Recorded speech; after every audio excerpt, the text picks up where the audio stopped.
Okay, so today we're going to continue with the digestive system.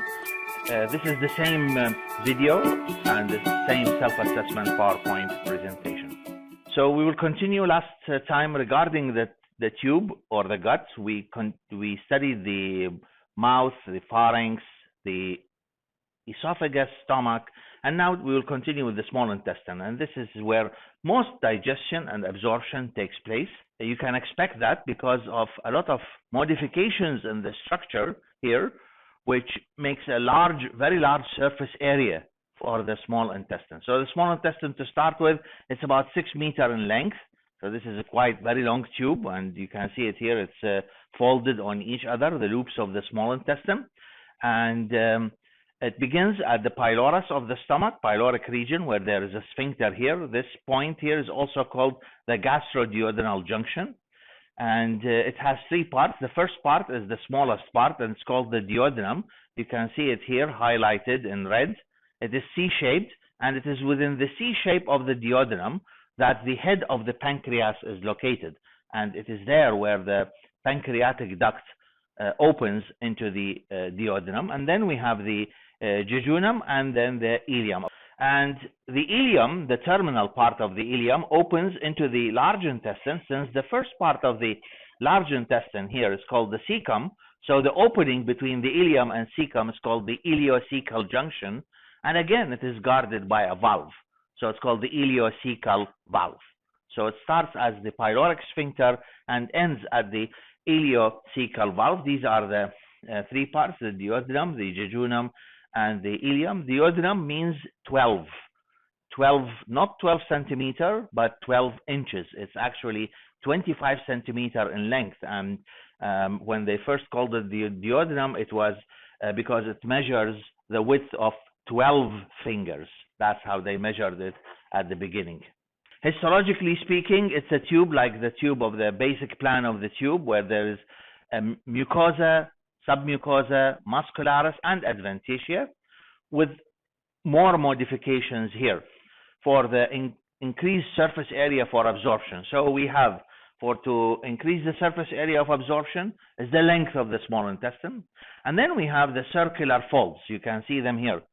Circular folds inside. This is we call it plici circularis. This is through an endoscope in a living person. You can see the circular folds, multiple folds. They are more numerous in the duodenum and jejunum, but they become gradually, they fade as we reach the terminal ileum, which is almost smooth. And you can see them here in this dissected duodenum. So circular folds of mucosa and submucosa. And then the mucosa itself, as you can see it here, is projected into finger-like projections, and these are called the villi. And then the cells that cover the mucosa, the apical cells of some of the cells, which are actual absorptive cells called enterocytes, they have microvilli. So we have length of the small intestine, we have the plici circularis, we have the villi, and the microvilli. These are the plici circularis. Here are the villi, finger-like projections of the mucosa. You can see them because they give like the velvety appearance of the lining of the small intestine. So they are so tiny, but it's better seen under the microscope. And you can see that at the core of each one of them, there is this is the lamina propria. Again, it's connective tissue. Remember, the mucosa consists of epithelium, lamina propria, and muscularis mucosae. And so this is the lamina propria. It contains a lot of capillaries as well as a lacteal. This is a lymphatic capillary. Remember, we mentioned that when we described the lymphatic system. It's called a lacteal. Why do we call it lacteal? What is lact? Milk. So why do we call it lacteal here? Because it contains a lot of fats. The fat that cannot be absorbed into the blood capillaries will be absorbed through the capillaries of the lymph, and that's why they will be populated with fat, a lot of fat. And so the lymph here looks like milk, and it's not transparent. And as I said, there are a lot of capillaries here. Many of them are fenestrated capillaries for the absorption, to facilitate absorption. You can see here each of these cells They are called enterocytes here, the lining, most of the cells, and they have microvilli. We mentioned the microvilli when we described the cell probably in the second or first lecture we have, and they can better be seen under the electron microscope, like here, finger-like projection, increase the surface area, microvilli. They don't move, they are not like the cilia, and under the light microscope, they appear as a fuzzy border. That's why they call it a brush border. So the brush border, you see it under the light microscope, and when you go under the electron microscope, then this will appear as clear finger-like projections. These are the type of cells that are present in the villi and in the glands between the villi. You can see here, these are glands. These are tubular glands, simple tubular glands. Remember I mentioned last time that there are tubular glands, acinar glands, there are exocrine glands. So these are simple tubular glands in between the villi, and the other name is the crypts of Lieberkuhn. And the cells that cover the villi and line the glands are these types of cells. So we have the absorptive cells, which are characterized by, you can see here, the microvilli to increase the surface area. They are not only absorptive, but they also produce enzymes of digestion. So they are absorptive and they produce the digestive enzymes. And then we have goblet cells that secrete mucus. Here we do not have mucus secreting cells like the ones that were described in the stomach. In the stomach, the whole cell is filled with mucus and secretes mucus. We need much more mucus in the stomach for protection than the mucus that we need here. So we have, it is interspersed. These enterocytes they are interspersed with goblet cells. And then we have other cells called enteroendocrine cells. As their name indicates, they secrete hormones, not enzymes, hormones, which means that the hormone is going to go into the blood. And an example of these hormones is the cholecystokinin. Cholecystokinin means that it's going to go through the blood, affect the gallbladder. The gallbladder means, and cause contraction of the gallbladder so that bile reaches the small intestine. And bile is important for digestion and for absorption. And also it secretes another hormone which is called the gastric inhibitory peptide, and this will inhibit the gastric juice, and so on. So there are many hormones secreted by these enteroendocrine cells. And then we have Paneth cells, some few cells that are present at the depth of the glands, and these produce the lysozyme. Remember, this lysozyme was also secreted in the saliva, and it has antibacterial properties. So the liver is another accessory organ of the gastrointestinal system. It is wedge-shaped, as you can see it here, triangular, and it is the largest internal organ. Not the largest organ in the body, but the largest internal organ. What is the largest organ in the body? The skin. Okay, so this is the largest internal organ, and it is located in the abdomen. It is located in the right hypochondrium, and the epigastrium, may extend to the left hypochondrium as well, but mainly it is in the right hypochondrium. Remember these 9 regions I talked about last time, 9 regions of the anterior abdominal wall. We had them since block 1. So it is located here. For those of you who are interested in Greek mythology, this is the statue of Prometheus, who was punished by Zeus by sending an eagle to eat from his liver every day, and then his liver regrows back. And it looks like this is scientifically possible. I mean, not possible to that extent, but it is possible because the liver is an organ that can regrow back. That's why donors, liver donors, so a normal person, a healthy person, can donate from 40 to 60% of his liver, and then it will regrow back. It regrows. It's not like when you donate your kidney. No, and the kidney cannot regrow. It's the liver that is possible to regrow. Now, it has right lobe and left lobe. So as you can see here, the right lobe is bigger than the left lobe, and in between them there is a fold of peritoneum, which this fold is sickle-shaped. You know, the sickle, it's like this. So that's why it's called falciform ligament. If you look at it from the side, here you can see part of it, and that's the remaining part of the sickle. So it is sickle-shaped, It's called the falciform ligament, and divides the liver into right and left lobe. Left lobe looks smaller than the right lobe, and this is the diaphragmatic surface of the liver, which is very close to the diaphragm and anterior abdominal wall. But the liver has another surface. This is an actual liver, but this is not a fresh liver. This is an embalmed liver. If you look at it from behind, this is what we call the visceral surface of the liver. And you can see here, this is the left lobe, which looks small, and this is the right lobe, which looks bigger than the left lobe. But as you can see here, that the right lobe has two other small lobes that are considered part of the right lobe structurally or anatomically, but functionally, they are part of the left. So this means that the two lobes, functionally speaking, they are equal in size. That's why the branching pattern of the vessels or the biliary passages, they are the same, equal in size. And these lobes are the caudate lobe and the quadrate lobe. You can see the quadrate lobe and identify it. It's quadrangular in shape, so that's why it's called the quadrate lobe. And the caudate lobe, why do you think we call it caudate lobe? Do you know any other structure that has the name caudate? Tail. Caudate nucleus. Can you see the tail here? That's the tail. So because it has a small tail, and that's why they call it the caudate lobe. So the caudate lobe and the quadrate lobe are in fact part of the left lobe of the liver, and this will make the liver equal in size, the two lobes of the liver equal in size. And then on the visceral surface, you can see the gallbladder, pear-shaped gallbladder. Here you can see it here. Of course, you can see it here. This is a diagram. Actually, what you see is only what we call the fundus of the gallbladder, which is present here. Only this part of the gallbladder can be seen. But the remaining part of the gallbladder, including the neck of the gallbladder, is behind the liver. So this is the gallbladder. And the gallbladder is the part that stores and concentrates the bile.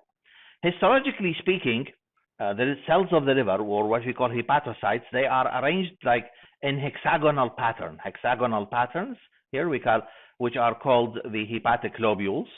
And in the center of each hepatic lobule, there's a vein called the central vein. And you can see the cords of hepatocytes. Hepatocytes are arranged like cords or laminae, and between these laminae, there are wide vascular spaces. These are sinusoids. Remember the types of capillaries? We mentioned that they are fenestrated, non-fenestrated, and sinusoids, which are large capillaries with large fenestra, and even the basement membrane is fenestrated. So these are sinusoids. They are present in the liver, they are present in the spleen, they are present in the bone marrow. And so you can see here that the blood which passes through these sinusoids is going to flush the hepatocytes on either bank of the on either side of these sinusoids. And the liver cells, they produce the bile, and as you can see it here, the green bile, small biliary canaliculi, they pass towards the periphery of the hexagon. Especially they reach the angles of the hexagon in that direction. And here we have the beginning of the bile ducts. And it's not only the bile duct that is present at the angle of the hexagon, but there are two other structures, an artery and vein. So totally, we have three main structures at each angle of the hexagon. And so this is called the portal triad, because one of the components here is the hepatic portal vein. And then the other one is the hepatic artery. So the portal vein, what is a portal vein? Hepatic portal vein. But what is a portal vein? So it's a vessel between two capillary beds.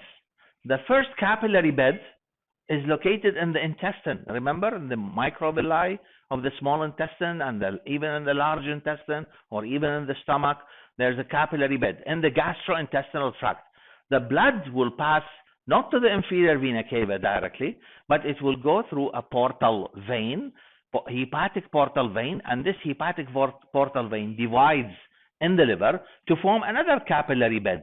And these sinusoids are types of capillaries after all, so it's another capillary bed. And therefore, this portal vein is bringing what type of blood? Deoxygenated blood, full of nutrients that have been just absorbed from the intestine. Okay? But the liver requires as well oxygen. So who's going to bring the oxygen? It's the artery. So that's why we have a portal vein and a hepatic artery. Both of them, they will deliver the blood to the sinusoid. And so the sinusoid will have a mixture of blood. A blood that is full of nutrients coming from the portal vein and an oxygen for the hepatocytes. And then the hepatocytes are going to consume all this oxygen, and the blood here, as you can see, the direction of the arrow, it is in the direction of the central vein. You can see here, all these, they are directed to the central vein. So blood is directed from the periphery to the center, while the bile is directed from the center to the periphery to be excreted. And as it reaches the central vein, multiple of these central veins, they will collect together and form hepatic veins that end in the inferior vena cava, which carries the blood back to the heart. Which chamber of the heart? Right atrium. Here you are. This is an enlargement. And you can see here that in addition to that, there are some cells here. Like, look at these yellow cells, stellate cells. They are called Kupffer cells. They are like macrophages, tissue macrophages, like the alveolar macrophages that we have in the alveoli in the lung, for example. So these are like macrophages that are present in the spleen. These macrophages, they not only attack bacteria and foreign substances, but also they are able to destroy the worn out RBCs. So that's why the liver participates in destruction of worn out RBCs and can take over if the spleen is removed. So let's go to some functions of the liver: synthesis and secretion of bile. And one of the constituents of bile is the pigment, bilirubin pigment, that originated from the destruction of blood cells, in specific, which part of the blood cell? The heme of the hemoglobin, okay? And then will be added to it some bile salts and will be excreted by the liver. So it is secretion of bile, removal of drugs and toxic substances. They will be added to the bile. Storage of glycogen, vitamins and minerals, and then vitamin D activation and phagocytosis. Those Kupffer cells that I have just mentioned about. You can see here in this, this is an animal that has been sacrificed after injection of material containing a lot of carbon particles. It's an ink actually called India ink. And you can see the dark areas here full of the carbon particles. It is located in the sinusoids of the liver. And these are the sites of Kupffer cells after they tried to remove the carbon particles. So they ingest any foreign material here. This is part of the defense mechanism of the body. This is to show you how the portal system works. You can see here that nutrient-rich deoxygenated blood comes from these villi, let's say, as an example, not only small intestine, but also large intestine, which lacks the villi, also the stomach, which lacks the villi. And they will reach the portal vein, enter the liver, divide inside the liver. See, there are three structures at the hilum of the liver. The liver also has a hilum, where structures pass in and out. So you can see the biggest structure is the portal vein, and then this is a small structure, which is the artery, and then the bile duct. The direction of blood here is toward the liver, and the direction of the bile duct is away from the liver. They divide, the portal vein and hepatic artery, and then they are recollected from the central veins as what we call hepatic vein. So please differentiate between a portal, or between a hepatic portal vein or a portal vein and a hepatic vein. The hepatic vein drains blood from the liver. The hepatic portal vein brings blood to the liver. Although it's a venous blood, but it contains a lot of nutrients. This is the gallbladder. It stores and concentrates the bile. We have another bladder in the body, which is the urinary bladder, but the difference is that in the urinary bladder, it only stores urine. It doesn't concentrate urine. But here, the gallbladder, it stores and concentrates. You can see how the biliary passages work. So we have bile ducts, right bile duct and right hepatic duct and left hepatic duct. They join, they form a common hepatic duct, and this is joined by a cystic duct from the gallbladder. Usually what happens is that the bile is formed in the liver. It goes down here. This sphincter is closed, the sphincter of Oddi, and so the bile will pass up and then return through the cystic duct into the gallbladder, accumulate there, become concentrated, and whenever cholecystokinin is produced from the duodenum, from these enteroendocrine cells, it reaches the gallbladder and cause contraction of the gallbladder. When the gallbladder contracts, it will bring the bile back. So the cystic duct unites with the common hepatic duct and form the common bile duct. So please differentiate between common hepatic and common bile. Common hepatic because it is a combination of right and left hepatic. And then as it is joined by the cystic, it forms the common bile duct, and the common bile duct joins the pancreatic duct, main pancreatic duct, to open at the major duodenal papilla. This is how the extra hepatic biliary passages are formed. The common bile duct joins the pancreatic duct. This is for the exocrine part of the pancreas, and they open at a major duodenal papilla, which is guarded by the sphincter of Oddi, we call it. Here we are, bile, as it reaches the small intestine, it's important for breaking down large lipid globules. So it emulsifies them, it breaks them to small particles, and then the other enzymes, the lipase enzyme, is going to act on them. And as I said here, that enteroendocrine cells that secrete the cholecystokinin will cause contraction of the gallbladder when there is, especially when there is a fatty meal reaching the area. The large intestine is about 1.5 meters long. It's much wider than the small intestine. That's why it's called large intestine. Not because it's longer than the small intestine, but because it is wider than the small intestine. They call it large intestine. 6.5 as opposed to 2.5 centimeter of the small intestine. It begins at the ileocecal junction, ileocecal sphincter or valve, and it starts at the cecum. Then we have the colon, which is ascending, transverse, descending, and then sigmoid. Sigmoid means S-shaped, so that's why they call it sigmoid, because it is S-shaped. And then rectum, which is a straight part. Rectum, rectus means straight, like rectus abdominis muscle. Remember the muscle which produces the six-pack abdomen. And then we have the anal canal, which ends at the anus. So the cecum hangs inferior to the ileocecal valve. It's a big area. From it hangs the vermiform appendix, about 10 centimeter. Vermiform means like it's worm-like, so that's why they call it vermiform, because it looks like a worm. It's a narrow tube. And we have mentioned that before, that in the mucosa and in the submucosa of the appendix, there are lymphoid follicles, multiple lymphoid follicles. So it's something like a tonsil, a collection of lymphoid tissue within the large intestine. But because it has a lot of lymphoid tissue, because it has a narrow lumen, so it's more likely to become blocked. And once it's blocked, then the secretions are going to be collected there. It will be inflamed. Secretions will be collected, and there's no way but to remove it. This is appendicitis, and it has to be removed. Otherwise, it will rupture, because the secretions will continue to be there, and you can imagine that these secretions now are being infected, and they will cause infection throughout the abdomen. That's why it has to be removed.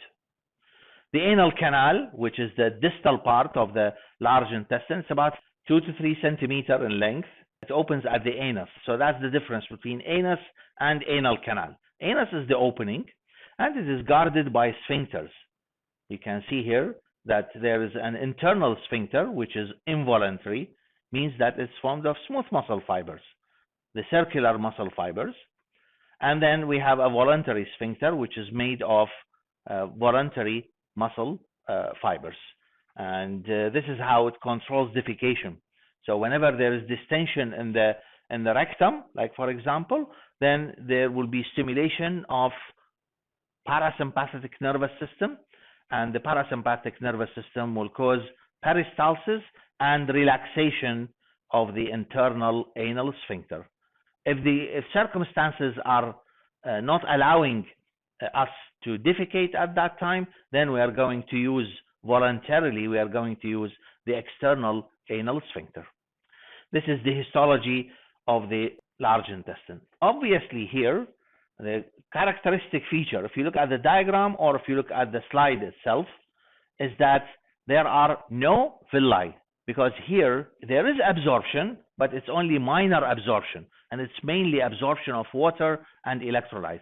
Most of the absorption has taken place in the small intestine, so there is no need to increase the surface area that much.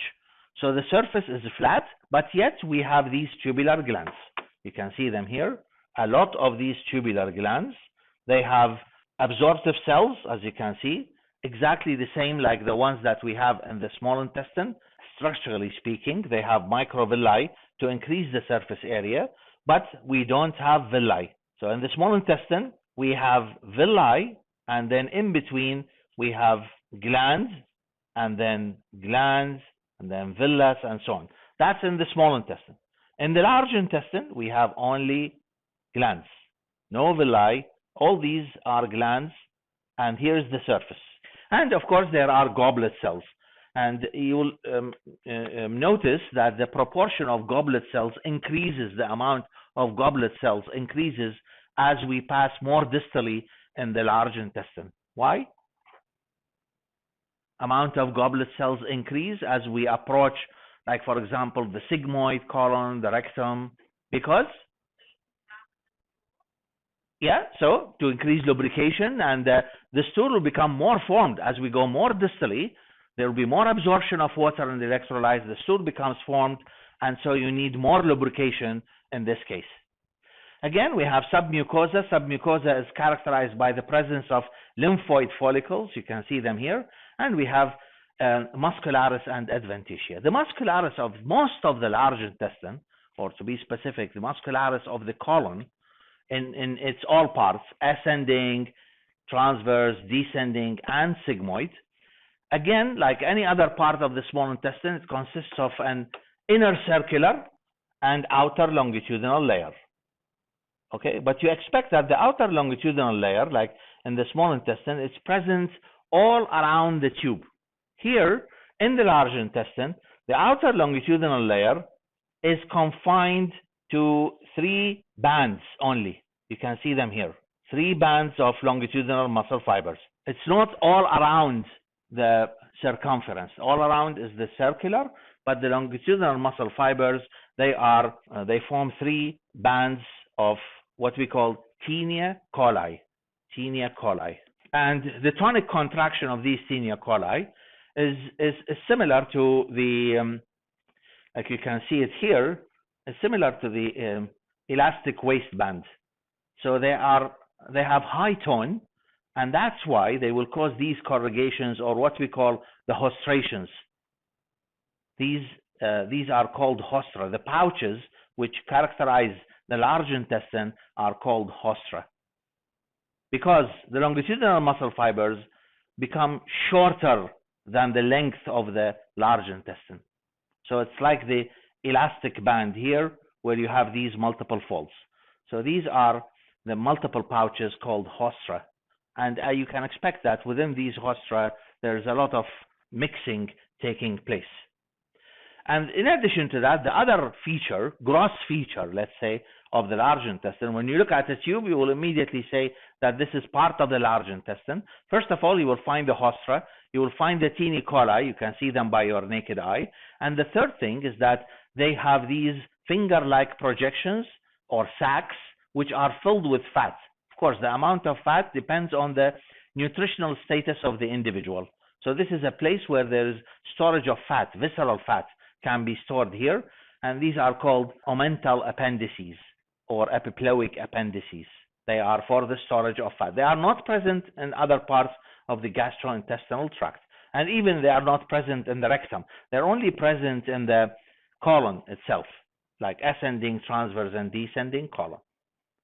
This is about the blood supply of the digestive tract. We mentioned about that when we dealt with the blood vascular system. The abdominal aorta has 3 branches. You need to memorize these. Celiac trunk, superior mesenteric, and inferior mesenteric arteries. They are unpaired branches, visceral branches, and as you can see them here, the celiac trunk has branches that supply the stomach, supply the liver, part of the pancreas, and the spleen, although the spleen is not a gastrointestinal organ. And then we have the superior mesenteric artery, which supplies distal part of the duodenum, all the small intestine, and then the proximal part of the large intestine, down to the end of the transverse colon. And then the inferior mesenteric supplies the descending sigmoid, rectum, and upper part of the anal canal. You need to know which artery supplies which part of the gut. This is the function of the large intestine: haustral churning, peristalsis, and sometimes mass peristalsis, which is required for defecation. So at the time of defecation, there will be, in addition to having the feces causing distension, and this results in rapid contraction of the or rapid peristalsis of the wall of the colon into the rectum. Inside the colon, there are bacteria, as you well know. They ferment the undigested carbohydrates into CO2, methane gas, and they break down the proteins. They produce H2S, hydrogen sulfide, and indoles, which contribute to the odor of the feces. Actually, they are very good bacteria because they produce vitamin K, which is very important for blood clotting, at least, and vitamin B as well. Now, the bile, which is secreted into the small intestine, is going to be used for the absorption of lipid material, and the remaining part of the salts, bile salts, return back, and so it's only the pigment that's going to be excreted. That's the bilirubin pigment. In the large intestine, it will be converted into what we call stercobilin. Stercobilin, and this gives the stool its brownish appearance. So that's why when there is no bile, like for example a stone obstructing, causing obstruction of the biliary passages, like the common bile duct, so what do you expect? You expect that the lipid material will not be absorbed well because there is no bile, and there is no bilirubin in the large intestine, so there is no stercobilin. So that's why the stool looks like this. They call it clay-colored stool. It's very light in color, and then this is called steatorrhea, and it sticks to the toilet. So, okay, because it's full of fat, and it is light in color. Absorption, this is another function of some water, ions, and vitamins. Formation of feces, as we mentioned, and defecation. This is the defecation. I mentioned about it, that the parasympathetic nerve signals will be given, and you can inhibit them by using your voluntary contraction of the external anal sphincter, which is made of skeletal muscle fibers. And sometimes there are certain reflexes, like this one, for example, gastrocolic reflex. Whenever the stomach is distended, or sometimes early in the morning, if you drink a cup of water or a glass of water, then this will start defecation. This will initiate defecation by a reflex from the stomach. It doesn't mean that the water has reached the anal canal, but it's a reflex activity from the distended stomach. Or even if you are eating and then you have the urge of defecation, it doesn't mean that you are defecating what you are already eating, but it's a reflex, a contraction to empty the contents of the large intestine in order to receive the new content. It's called gastrocolic reflex, as the name indicates. This is a colonoscopy. This is a very useful diagnostic and therapeutic procedure passing a tube through the anal canal. You can see that the tube is very long. It is should be 1.5 meters in length and reaches down to the cecum, and they can detect any abnormal growth like tumors. Carcinoma of the rectum is very common, one of the leading tumors, and you can see here this is the view. This is actually, it's a video, but you can see the view from inside the colon. And yeah, so that's it. That's all about the gastrointestinal system.